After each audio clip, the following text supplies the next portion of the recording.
వర్తమానం భవతి serial episode 1137 10th December 2024 ఏం జరిగిందో చూద్దాం. భాను ఆ పెద్దావిడ మాటలకి షాక్ అవుతుంది. ఏంటి, తెల్లయ్యే యోగ్యత లేదని నేను మీతో చెప్పానా? మురారి గారి జీవితంలో నుంచి వెళ్ళిపోవడానికి కారణం అదేనా అంటూ ఏడుస్తుంది. భాను ఏడుస్తూ, మరి అదే నిజమైతే ఇప్పుడు నేను తల్లిని ఎలా కాబోతున్నాను అంటుంది ఆ ముసలావిడిని. భాను బాధపడుతూ ఆ పెద్దావిడితో, అమ్మ నేను ఇక్కడే పెరిగాను అని మీరు చెప్తున్నారు కదా, నిజం చెప్పండి, అసలు నేనేనా, నేను రాధనేనా చెప్పండి అని అడుగుతుంది. లేకపోతే నేను ఇంకెవరైనానా అని అడుగుతుంది ఆ పెద్దావిడిని. లేకపోతే నేను రాధ పోలికలతో ఉన్నాను కాబట్టి మురారి గారు నన్ను రాధ అని అనుకుంటున్నారా అని అనుకుంటుంది భాను. నా చిన్నతనం నుంచి నన్ను చూసింది మీరే అమ్మ, కాబట్టి మీరు నన్ను ఖచ్చితంగా గుర్తుపట్టగలరు, దయచేసి చెప్పండి అమ్మా అని దండం పెడితే అప్పుడు ఆ పెద్ద ఆవిడ సావిత్రమ్మ, అమ్మ రాధా, నువ్వెవరో కాదమ్మా, నువ్వే నా కళ్ళ ముందు పెరిగిన మనిషివి, నువ్వు మురారి గారితో జీవితం పంచుకోవాలనుకున్న మనిషివి అని సావిత్రమ్మ అంటే అప్పుడు భాను ఏడుస్తూ, అదే నిజమైతే మరి శాపం వరం ఎలా అయ్యింది అని అడుగుతుంది. ఇప్పుడు ఆ వరం శాపం ఎలా అయ్యింది అని భాను అడిగితే అప్పుడు ఆ పెద్దావిడ సావిత్రమ్మ, చెప్పాను కదమ్మా, ఆ రోజు నీకు ఎవరేం చెప్పారో నాకు తెలీదు, నువ్వు తల్లివి కాలేవు అన్న బాధతో మురారి గారి జీవితం నుంచి బయటకు వచ్చేసావు, కానీ మంచి వాళ్ళకి దేవుడు అన్యాయం చేయడమ్మా, ఇది నేను ఆ రోజే నీకు నచ్చ చెప్పాను, అప్పుడు బాధలో ఉన్న నీకు నా మాటలు అర్థం కాకపోయినా తర్వాత అన్ని విషయాలు నీకు నెమ్మదిగా అర్థమయ్యాయని నాకు తెలిసింది అని అంటుంది సావిత్రమ్మ. చూసావమ్మా, నీ జీవితం పండింది, అది నీకు గుర్తులేకపోవడం నీకు శాపమే కావచ్చు, కానీ నువ్వు గర్భవతిగా ఉండటం మాత్రం ఎప్పటికీ నీకు శాపం కాదమ్మా అని అంటుంది సావిత్రమ్మ. మురారి కూడా అర్థం చేసుకున్నాడు కాబట్టి తను నీ విషయంలో చాలా గొప్పగా ఆలోచిస్తున్నాడు. నువ్వు మురారి గురించి ఎలా ఆలోచించేదానివో ప్రతిదీ ఒక డైరీలో రాసుకున్నావు, ఆ డైరీ ఇక్కడే మర్చిపోయావు, అది ఇంకా నా దగ్గరే ఉంది అని అంటుంది సావిత్రమ్మ. అది తెస్తాను, చదువు, నీకే అర్థమవుతుంది అని ఆ డైరీ తీసుకురావడానికి వెళ్తుంది సావిత్రమ్మ. ఆ డైరీ తీసుకొచ్చి భానుకి ఇస్తే భాను చదువుతుంది. అందులో రాధ రాసిని మొత్తం ఉంటాయి. ఇంకా ఆ డైరీలో మురారి తనకు దొరకడం అదృష్టమని వాళ్ళ కుటుంబాన్ని మురారిని పొగుడుకుంటూ రాస్తుంది. అదంతా చదివిన రాధగా నేను మురారి గారిని ఇంతలా ప్రేమించాను, ఆరాధించాను, అవన్నీ డైరీలో కూడా రాశాను, కానీ ఆయన ఎంత ప్రయత్నిస్తున్నా నాకెందుకు ఏమీ గుర్తుకు రావడం లేదు అంటూ ఏడుస్తుంది భాను. పిల్లల్ని కిడ్నాప్ చేసిన వాళ్ళు కట్టి ఒక దగ్గర కూర్చోబెడతారు. ఆ పిల్లలేమో ఏడుస్తూ, మమ్మల్ని ఎందుకు కిడ్నాప్ చేశారు, ఎవరు మీరు అని అడిగితే, ఉండు కాసేపట్లో మీకే తెలుస్తుంది అంటారు రౌడీలు. ఈలోగా అనాథాశ్రమంలో పనిచేసే ఒక ఆవిడ వచ్చి, ఎంత పని చేశారా, సరే ఏదో ఒకట్లే చేసేసారు కదా అని అంటుంది. అప్పుడు ఆ పిల్లలు, నువ్వా మమ్మల్ని కిడ్నాప్ చేయించింది అంటే, అవును నేనే, వచ్చే జీతం సరిపోవడం లేదు, అనాథాశ్రమంలో పనిచేస్తే అనాథలానే బతకాలి, అదే ఇలాంటి గొప్ప అవకాశం వచ్చింది, అయినా మీరు అనాథలే కదా, మీకేమన్నా అయినా సరే అడిగేవాళ్ళు ఏడ్చేవాళ్ళు ఎవరు ఉండరు కదా అని ఆవిడ అంటుంది. అప్పుడు ఆ పిల్లలు, సిగ్గు లేదా అలా మాట్లాడడానికి, అయినా మమ్మల్ని ఎందుకు తీసుకొచ్చావు, ఏం చేద్దామని తీసుకొచ్చావు అని అడుగుతారు. అప్పుడు ఆవిడ, చూడండమ్మా, మీరు అనుకుంటున్నట్టు నేను మిమ్మల్ని ఎవరికో అమ్మేస్తానని మాత్రం అనుకోవద్దు, నేను మరీ అంత దుర్మార్గురాలని కాదు, నాకు కూడా కొంచెం మంచి మనసు ఉంది అని అంటుంది. ఇప్పుడు మార్కెట్లో మీలాగా వయసులో ఉన్న పిల్లల బాడీ పార్ట్స్, కిడ్నీలు, హార్ట్, లంగ్స్, వీటికి చాలా బాగా డిమాండ్ ఉంది. ఆరోగ్యకరమైన వ్యక్తి నుంచి ఏదైనా బాడీ పార్ట్ అమ్మితే సుమారు 1.5 కోటి దాకా వస్తుంది, మీరు 3 ఉన్నారు కాబట్టి 4.5 కోట్లు వస్తుంది అని అంటుంది ఆవిడ. చూసారా, మీకు కూడా మీ విలువ తెలియదు, కానీ నాకు తెలుసు, అందుకే మిమ్మల్ని కిడ్నాప్ చేయించాను అని అంటుంది ఆవిడ. చూడు, 2-3 రోజులు పట్టుద్దంతే, మీ బాడీ పార్ట్స్ తీస్తే మీకు కూడా ఏ నొప్పి తెలియదు అని అంటుంది ఆవిడ. తర్వాత మీరేమైపోయారు అన్నది ప్రపంచానికి కూడా తెలియదు అని ఆవిడ అంటుంది. అప్పుడు ఆ రౌడీలకు చెప్తుంది, వాళ్ళకి శుభ్రంగా మంచి భోజనం పెట్టండి, కడుపు నిండా తిన్నివ్వండి, ఆరోగ్యంగా ఉండాలి కదా, మంచి నిద్రపోయేలాగా చూసుకోండి అని అంటుంది. మనకి అంత డబ్బు తెచ్చిపెట్టే వాళ్ళు అని అంటుంది ఆవిడ. ఇంకా ఆ పిల్లలేమో, నువ్వు అమ్మవారి పల్లె నుంచి ఆడపిల్లల్ని తీసుకొచ్చావు, విషయం ఆ మురారి అన్నయ్యకి తెలిసిందంటే ఖచ్చితంగా నువ్వు తప్పించుకోలేవు అని అంటుంది ఒక అమ్మాయి. ఇంకో అమ్మాయి, మా అన్నయ్య మమ్మల్ని రక్షిస్తాడు అన్న నమ్మకం మాకుంది, అలాగే నీ బుద్ధి మొత్తం బయట పెట్టి నేను తప్పకుండా శిక్షిస్తాడు అని అంటుంది. అప్పుడు ఆవిడ వచ్చి కొడుతుంది ఆ పిల్లల్ని. అప్పుడు ఆవిడ ఆ రౌడీలతో, చూసావారా వీళ్ళ ధైర్యం, మురారి అంటే వీళ్ళకి అంత ధైర్యం రా, అందుకని ఆ ఊరి పిల్లల్ని ఎందుకు తీసుకొచ్చారు అని మిమ్మల్ని తిడుతున్నాను అని అంటుంది. సరే ఎలాగో తెచ్చారు కదా, వీళ్ళిప్పుడు ఇక్కడే ఉండాలి, అవును మిమ్మల్ని కిడ్నాప్ చేసినట్టు మీ అన్నయ్యకి కాదు కదా, మీ ఊర్లో ఉన్న అమ్మవారికి కూడా అనుమానం రాదు, మేమంతా తెలివిగా ప్లాన్ చేశాం అంటుంది ఆవిడ. ఎవరైనా మా జోలికి వస్తే వాళ్ళని ఏం చేయాలో ఎలా చేయాలో మాకు బాగా తెలుసు, అనవసరంగా అరిచి ఎనర్జీ వేస్ట్ చేసుకోకండి, నోరు మూసుకొని పడుండండి అని అంటుంది ఆవిడ. పెట్టింది తిని హాస్పిటల్కి తీసుకెళ్లేంత వరకు ఇక్కడే పడుండాలి, జాగ్రత్తగా చూసుకోండిరా అని చెప్పి అక్కడి నుంచి వెళ్ళిపోతుంటే ఆదిలక్ష్మి ఆదిలక్ష్మి అని ఆ పిల్లలు పిలుస్తారు, అయినా ఆమె వెళ్ళిపోతుంది. ఇంకా ఆఫీస్లో కార్తిక్తో నీలిమ ఇలా అంటుంది, కార్తిక్ ఇదే మనం తయారు చేయాల్సిన డగ్ తాలూకా ఫార్ములా, ఇదే రేపు ఆంటీ ప్రెజెంటేషన్లో చూపించవలసింది, ఇది కానీ సక్సెస్ అయిందంటే మనం అనుకున్న పని సక్సెస్ అయినట్టే అని అంటుంది నీలిమ. 200 కోట్ల ప్రాజెక్ట్, నిజంగా ఇది కానీ సక్సెస్ అయితే కెమికల్ ఇండస్ట్రీలో మనం పెడుతున్న అడుగు ఫుల్ సక్సెస్ అవుతుంది, సుమారు 200 మందికి ఎంప్లాయ్మెంట్ కూడా వస్తుంది అని అంటుంది నీలిమ. కార్తిక్ ఈ ప్రాజెక్ట్ కోసం అందరికంటే ఎక్కువ శ్రమ పడుతుంది నువ్వే కదా, అమ్మని ఎందుకు ప్రెజెంటేషన్ ఇమ్మంటున్నావు, నువ్వే ఇవ్వచ్చు కదా అని అంటాడు. అప్పుడు నీలిమ, లేదు కార్తిక్, ఎవరి గౌరవం వాళ్ళకి దక్కాలి, ఈ బిజినెస్ ఎంపైర్ని ఆంటీ స్టార్ట్ చేశారు, ఈరోజు ఈ కంపెనీ ఈ స్థాయికి వచ్చిందంటే దానికి పూర్తి కారణం ఆంటీనే, ఈ సంస్థ అనుబంధంగా ఏ సంస్థ స్టార్ట్ అయినా అది ఆంటీ చేతుల మీదగానే స్టార్ట్ అవ్వాలి, అప్పుడే అది సక్సెస్ అవుతుందన్న నమ్మకం నాది, అందుకే ఆంటీనే ప్రెజెంటేషన్ ఇమ్మన్నాను అని నీలిమ అంటే అప్పుడు కార్తిక్, థ్యాంక్స్ నీలిమ, అమ్మ విషయంలో ఇంత గొప్పగా ఆలోచిస్తున్నందుకు నాకు చాలా సంతోషంగా ఉంది అని అంటాడు కార్తిక్. నిన్ను ఇలా చూడాలని, నీలో ఈ మార్పు రావాలని భాను ఎన్నోసార్లు కోరుకుంది, కానీ నువ్వు మారేసరికి భాను మనకి దూరం అయిపోయింది అని అక్కడి నుంచి వెళ్ళిపోతాడు కార్తిక్.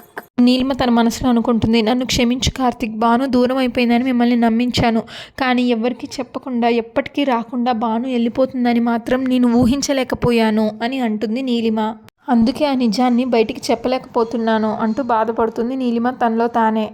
ఇంకా నీలిమ ఆ కెమికల్ ఫార్ములాని దేవుడి దగ్గర పెట్టి దండం పెట్టుకుంటుంది, స్వామి ఎంతో కష్టపడి తయారు చేయించిన ఫార్ములా ఇది, దీని విలువ ఇంత అని చెప్పలేము, కానీ ఇది మార్కెట్లోకి వెళ్తే ఎంత సంచలనం అవుతుందో తెలుసు, రేపటి మీటింగ్ సక్సెస్ అయ్యేలాగా నువ్వే కాపాడు అని దండం పెట్టుకుంటుంది దేవుడికి నీలిమ. ఇంకా దీపం వెలిగించి అగరబత్తులు వెలిగించి ఆ కెమికల్ ఫార్ములాని దేవుడి దగ్గరే పెట్టేసి నీలిమ వెళ్ళిపోతుంది. ఇంకా ఆ మార్కెటింగ్ మేనేజర్ అవుదామని అనుకుంటాడు కదా వాళ్ళ ఆఫీస్ స్టాఫ్, అతను వచ్చి ఆ ఫార్ములాని మార్చేస్తాడు. ఆయన మనసులో ఇలా అనుకుంటాడు, నీలిమ చాలా ఆశలు పెట్టుకున్నట్టున్నావు, ఈ ఫార్ములాతో సక్సెస్ అవుదామని చాలా ఆశలు పెట్టుకొని ప్రయత్నించినట్టున్నావు, దేవుడు సహకరిస్తాడని దేవుడి దగ్గర పెట్టావు, కానీ నువ్వు వెలిగించిన అగరబత్తే నీ ఫార్ములాలో మసి ఉందని, నీ ఆలోచనలో మసి ఉందని బయట పెడతాను, అదంతా నేను చేస్తాను అని అంటాడు. అగరబత్తులు తీసుకెళ్ళి అతను పెట్టిన కెమికల్ ఫార్ములా పక్కనే పెడతాడు, దాని మీద మసి పడేటట్టు నిప్పు రవ్వలు, అగరబత్తి యొక్క నిప్పు రవ్వలు దాని మీద పడతాయి. భాను అనాథాశ్రమం దగ్గరే కూర్చొని రాధ రాసిన డైరీ మొత్తం చదువుతుంది. అందులో రాధ ఆదిలక్ష్మికి మంచి బుద్ధి ఇచ్చుంటే బాగుండేది అని రాస్తుంది. అది చూసి భాను షాక్ అవుతుంది, ఆదిలక్ష్మి వైపు చూస్తుంది. ఈలోగా మురారి అక్కడికి వచ్చి, ఏంటి రాధ, నువ్వు రాసుకున్న డైరీని నువ్వే చదువుతున్నావా అని అడుగుతాడు. అదంతా చదివి నువ్వే ఆశ్చర్యపోతున్నావా అని మురారి అడిగితే అప్పుడు భాను, నా తల రాత ఇదేనండి, నేను రాసిన రాతలు నాకేమీ గుర్తుకు రావడం లేదు, కానీ ప్రతి పేజీ చదువుతుంటే అందులో మొత్తం మీరే ఉన్నారు అని అంటుంది భాను.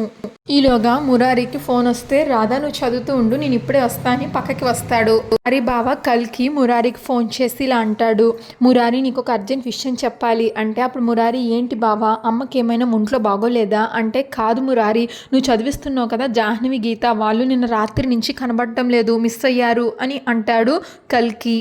వాళ్ళు ఇల్లు వదిలి వెళ్ళిపోయారు అని అంటాడు కల్కి. అప్పుడు మురారి, ఏంటి బావ నువ్వు అనేది, వాళ్ళు ఇల్లు వదిలి వెళ్ళిపోవడం ఏంటి అని అంటే, అవును మురారి, పొద్దున్నే వాళ్ళ అమ్మ నాన్న ఇంటికి వచ్చారు, అత్తయ్య గారితో విషయం మొత్తం చెప్పారు, నేను చుట్టుపక్కల ఊళ్ళు మొత్తం వెతికాను అని అంటాడు కల్కి. మన మనుషులతో అన్ని చోట్ల వెతికించాను, ఎక్కడ వాళ్ళ ఆచూకీ తెలియలేదు, అందుకే నీకు ఫోన్ చేసి చెప్తున్నాను అని అంటాడు కల్కి. ఇప్పుడు మురారి, ఎంత పనిచేసావు బాబా, ఈ విషయం నాకు పొద్దునే చెప్పుండొచ్చు కదా, అప్పుడే బయలుదేరి వచ్చుండేవాడిని, కానీ ఇప్పుడు చాలా ఆలస్యం అయింది అని కంగారు పడతాడు మురారి. ఇప్పుడు మురారి వాళ్ళని ధైర్యంగా ఉండమని బావా, పిల్లలు ఎక్కడున్నా వెతికి తీసుకొచ్చే బాధ్యత నాది అని అంటాడు. ఇంకా మురారి భాను దగ్గరకు వచ్చి, రాధా మనం వెంటనే ఊరెళ్ళాలి పదా అని అంటాడు. అప్పుడు ఆ పెద్ద ఆవిడ సావిత్రమ్మ, ఏంటి బాబు ఏమైంది అని అడుగుతుంది. అంటే దానికి మురారి, ఏం లేదు బామ్మగారు, ఒక ఊర్లో ఒక చిన్న సమస్య వచ్చింది, మేము వెంటనే వెళ్ళాలి, రాధా పద వెళ్దాం అని వెళ్తారు. అప్పుడు సావిత్రమ్మ, సరే వెళ్ళిరండమ్మా, దేవుళ్ళ లాంటి మనిషితో ఉన్నావు, నీకే లోటు ఉండదు అని రాధని దీవిస్తుంది సావిత్రమ్మ. అప్పుడు సత్య, సర్లేండి ఊర్లో అర్జెంట్ పని అంటున్నారు కదా, ఇంకా వెళ్ళాలి వెళ్ళొస్తాం అంటది సత్య. ఇంకా ఆ పిల్లల తల్లిదండ్రులు ఏడుస్తూ ఉంటారు మురారి వాళ్ళ ఇంటి ఎదురుగా కూర్చొని. అప్పుడు జయ, మీరు ఎంత వేడ్చినా జరిగిన పరిణామాన్ని తిరిగి తీసుకురాలేం కదా, మా ఆయన వెతుకుతున్నారు, మనుషుల్ని పంపించాం, వాళ్ళందరూ ఊరంతా వెతుకుతున్నారు, పిల్లలు వస్తారు, కానీ ఇలా ఇంటి ముందు కూర్చొని ఏడిస్తే ఎలా అని అంటుంది జయ. అప్పుడు భువనేశ్వరి, జయ, పిల్లలు దూరమైన బాధలో వాళ్ళు ఉన్నారు, పిల్లలు ఎక్కడికి వెళ్ళారో ఏమైందో తెలియని పరిస్థితుల్లో వాళ్ళకి ఏడుపు కాక ఇంకేముంటుంది అని అంటుంది భువనేశ్వరి. అందులోనూ వయసు వచ్చిన ఆడపిల్లలు ఇలా ఉత్తరాలు రాసి ఇంటి నుంచి వెళ్ళిపోతే కన్న తల్లిదండ్రులకి ఆ నరకం ఎలా ఉంటుందో నేను ఊహించగలను అని అంటుంది భువనేశ్వరి. అమ్మ, మా పిల్లలు వచ్చేంత వరకు మేము ప్రాణాలతో బతుకుతామో లేదో కూడా తెలియదు, ఈ అవమానంతో మేము ఇలానే చచ్చిపోతాం అని అంటారు. అప్పుడు వాళ్ళ భువనేశ్వరి ఇలా అంటుంది వాళ్ళతో, ఆడపిల్లలు వెళ్ళిపోయారంటే ఏదో మిమ్మల్ని వదిలేసి వెళ్ళిపోయారని కాదు, వాళ్ళకి తెలియని తనంతో వెళ్ళిపోయారు, వాళ్ళని తప్పకుండా తీసుకొచ్చి తీరుతాం, ఆ బాధ్యత నాది అంటుంది భువనేశ్వరి. కల్కి మురారికి విషయం చెప్పాను అత్తయ్య, బయలుదేరారు, ఇక్కడికే వస్తున్నారు అంటాడు. మురారి వచ్చాక అన్ని వైపుల నుంచి గట్టిగా వెతుకుతాం, వాళ్ళు తప్పకుండా దొరుకుతారు అని కల్కి అంటాడు. ఈ మాటల్లోనే మురారి, భాను, సత్య ఇంటికి వచ్చేస్తారు. మురారి రాగానే ఆ పిల్లల తండ్రి వచ్చి మురారి కాళ్ళ మీద పడతాడు. అప్పుడు మురారి, మీరేం భయపడకండి, గణపతి పిల్లలు తప్పకుండా దొరుకుతారు, వాళ్ళని తీసుకొచ్చే బాధ్యత నాది అంటాడు మురారి. అప్పుడు వాళ్ళ అమ్మ, అయినా వీళ్ళకి ఏం పోయే కాలం వచ్చిందో, ప్రపంచాన్ని చూడడానికి వెళ్ళడం ఏంటమ్మా, మేము వాళ్ళే ప్రపంచంగా బతుకుతున్నాం, మేము వాళ్ళ ప్రపంచాన్ని కాదా, మాకు ఇంత ఏడుపుని దిగుల్ని మిగిల్చారు అంటూ ఆవిడ ఏడుస్తుంది. అప్పుడు భాను, ఏంటి ప్రపంచం చూడటానికి వెళ్ళారా అని అంటుంది.